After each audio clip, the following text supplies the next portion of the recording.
Hello guys, कैसे हैं आप लोग। उम्मीद करता हूँ बहुत अच्छे होंगे। तो गाइज आज हम लोग पढ़ने वाले हैं प्रेजेंट कंटिन्यूअस।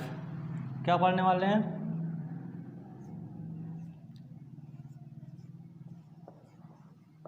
Present continuous. ठीक है, प्रेजेंट कंटिन्यूअस। तो अगर कोई नाम दिया जाता है, किसी भी चीज़ का अगर नाम दिया जाता है तो उसका कुछ मतलब होता है, इसलिए नाम दिया जाता है। तो ये प्रेजेंट कंटिन्यूअस, प्रेजेंट का मतलब होता है उपस्थित। क्या होता है?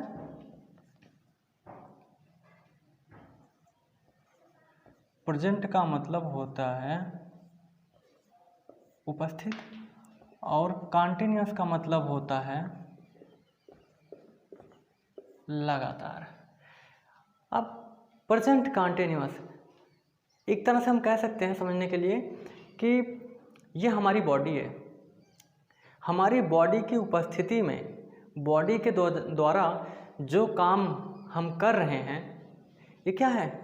ये प्रेजेंट कंटिन्यूअस के अंतर्गत में आ रहा है। इस टाइम मैं खड़ा हूँ, रीजन किसके ऊपर डिपेंड? बॉडी से ना। हम बॉडी की उपस्थिति में यहाँ पर राइटिंग करने का काम कर रहे हैं। इसका मतलब बॉडी के जरिए सारे काम को हम किसके जरिए? बॉडी की उपस्थिति में, बॉडी के जरिए कर रहे हैं। आई मीन किसी भी वस्तु हो या किसी की उपस्थिति में उसके द्वारा लगातार काम किया जाए, उसके द्वारा जो काम हो रहा है वो कहलाता है प्रेजेंट कंटिन्यूअस। ठीक है, अब हम आगे चलते हैं। ये आता है फर्स्ट पर्सन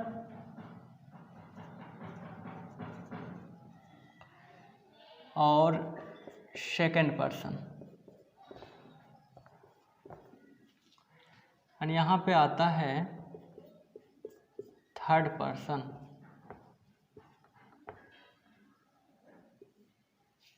ये फर्स्ट पर्सन, सेकंड पर्सन और थर्ड पर्सन क्या है? फर्स्ट मीन्स पहला होता है, और पर्सन मीन्स व्यक्ति होता है। जैसे कोई आदमी हो, कहते हैं ना, अगर अकेला कोई होता है तो कहते हैं कौन आया? पहले फर्स्ट पर्सन आया। फर्स्ट पर्सन मतलब पहला वाला आया। आई मीन ये फर्स्ट पर्सन हो गया। एक आदमी है तो फर्स्ट पर्सन, एक से दो हैं मतलब दो आदमी हैं तो सेकंड पर्सन, और दो से ज़्यादा हैं तो वो तीन पर्सन के अंतर्गत। अब फर्स्ट पर्सन में कौन आता है? फर्स्ट पर्सन में आई आता है। सेकंड पर्सन में कौन आता है? सेकंड पर्सन में यू आता है। यू को हम इस तरीके से भी लिख सकते हैं। और थर्ड पर्सन में कौन आता है? ही, शी, इट, दे, नेम आता है। तो अब बात आती है कि हेल्पिंग वर्ब की। तो सिंपल सा है, कॉमन। फर्स्ट पर्सन के साथ जो है हेल्पिंग वर्ब आई के साथ हमेशा क्या आता है? एम आता है ना। यू के साथ आर लगता है, और बाकी इन सभी के साथ इज लगता है। ठीक है, इतनी चीज़ क्लियर हो गई।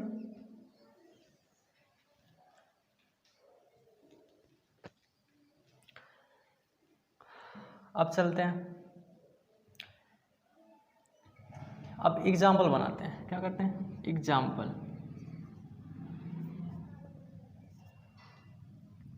जैसे मैं पढ़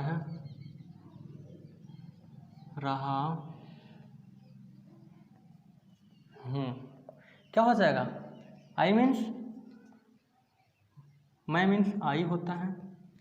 अब आई के साथ क्या लगाते हैं? एम लगाते हैं। तो यहाँ क्या हो जाएगा? I am. और पढ़ने का हो जाता है, रीड हो जाता है, और प्लस उसमें आईएनजी जोड़ देंगे। आई एम रीडिंग, मैं पढ़ रहा हूँ। अब ये क्या हो गया? ये पॉजिटिव हो गया। क्या हो गया? पी से पॉजिटिव, अब एन से निगेटिव। मैं नहीं पढ़ रहा हूँ। मैं नहीं पढ़ रहा हूँ। अब फिर आई का क्या होता है? आई का मैं का आई होता है। आई के साथ हमेशा आपको पता है कि यहाँ आई के साथ एम लगता है। आई एम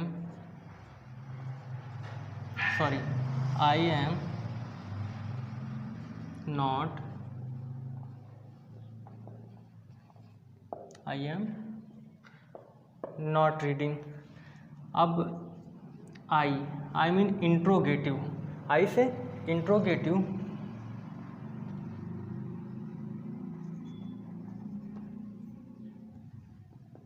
क्या मैं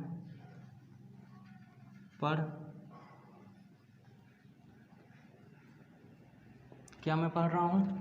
अक्सर खुद से सवाल नहीं करते हैं, फिर भी अगर आ जाए तो जब क्या शब्द पहले आता है तो हम सेंटेंस को हेल्पिंग वर्ड से स्टार्ट करते हैं। क्या हो जाएगा? अब किसके अकॉर्डिंग? सब्जेक्ट के अकॉर्डिंग। सब्जेक्ट क्या है? आई है। तो हेल्पिंग वर्ड से स्टार्ट करते हैं। यहाँ पे क्या हो जाएगा? Am I reading. Am I reading, क्या मैं पढ़ रहा हूँ? अब इसमें क्या शब्द अगर बीच में आए तो क्या शब्द ये अगर यहाँ आए, बीच में आए तो उसकी अंग्रेजी सबसे पहले लिखते हैं। एज लाइक सेम, जैसे हो गया कि मैं क्यों पढ़ रहा हूँ। क्या हो जाएगा? मैं क्यों पढ़ रहा हूँ तो हो जाएगा Why am I reading। ठीक है ना? ये चीज़ क्लियर हो गई एकदम। जस्ट लाइक सेम हम इसको भी करेंगे। क्या हो जाएगा? इसका भी इजी जो है, इजी मतलब एग्जाम्पल, तुम पढ़ रहे हो। तुम का क्या होता है? यू होता है। अब सेकंड पर्सन है तो आर लगेगा। यू आर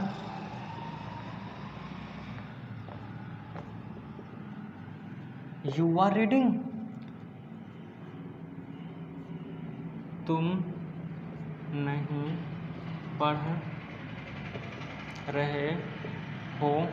तुम नहीं पढ़ रहे हो, एकदम सेम। यू को आप ऐसे भी लिख सकते हो, यू आर नॉट रीडिंग। अब बात आती है,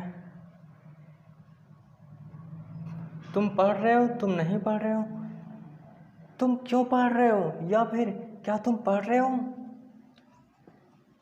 क्या तुम पढ़ रहे हो? क्या हो जाएगा? अब क्या शब्द पहले आया है तो हेल्पिंग वर्ब। आर यू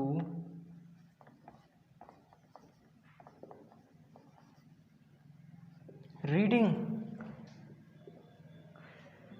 अब वही बात आती है कि अगर क्या शब्द यहाँ पे आ जाता है, बीच में आ जाता है, कोई भी प्रश्नवाचक शब्द अगर बीच में आ जाता है सेंटेंस के, या फिर बीच में आ जाता है, तो उसकी क्या करते हैं अंग्रेजी हम सबसे पहले लिख लेते हैं। जैसे हो जाता है कि तुम क्यों पढ़ रहे हो, तो हो जाएगा वाई आर यू रीडिंग। क्या तुम, अगर ये यहाँ पे लिख दिया जाए कि तुम क्यों पढ़ रहे हो, ठीक है, तो हो जाएगा वाई आर यू रीडिंग। ठीक है, अब आते हैं, ये हो गया।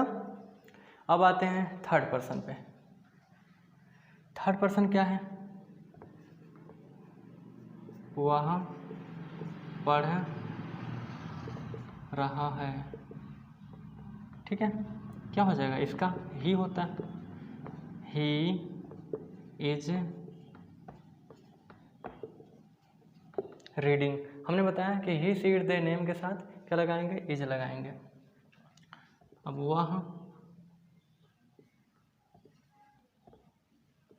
नहीं पढ़ रहा है, he is not reading। अगर लड़की है तो ही की जगह पे सी लिख देंगे।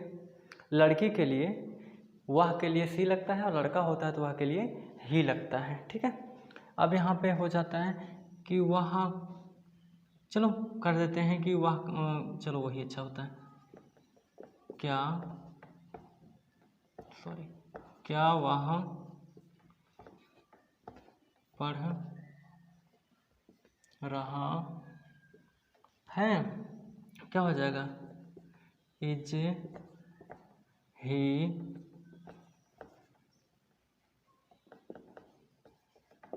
रीडिंग, है ना। फिर हो जाता है वह क्यों पढ़ रहा है, वह क्यों पढ़ रहा है। यहाँ पे लिख देते हैं कि वह क्यों पढ़ रहा है। अगर ऐसा आता है तो हो जाएगा। अब इसकी अंग्रेजी जो है सबसे पहले लिखते हैं, वाई इज ही रीडिंग। ठीक है, अब एक बार बता दें कि सिंपल सा बात ध्यान देना है, first person, second person, third person. First person के साथ आई लगता है और सेकंड पर्सन का यू, और थर्ड पर्सन में ही सीट दे नेम, मतलब जो भी कुछ बचा किसमें, थर्ड पर्सन में। अब फर्स्ट पर्सन में आई के साथ एम लगता है, सेकंड पर्सन में यू के साथ आर लगता है, और थर्ड पर्सन में जितने हैं सबके साथ इज लगता है। तो यहाँ पे हो गया, मैं पढ़ रहा हूँ, मैं नहीं पढ़ रहा हूँ, क्या मैं पढ़ रहा हूँ, मैं क्यों पढ़ रहा हूँ, है ना। ये तुम एकदम सेम जस्ट लाइक ऐसे रहेगा, और उम्मीद करता हूँ कि समझ में आया होगा। So thanks for watching this video, thank you so much, and all the best.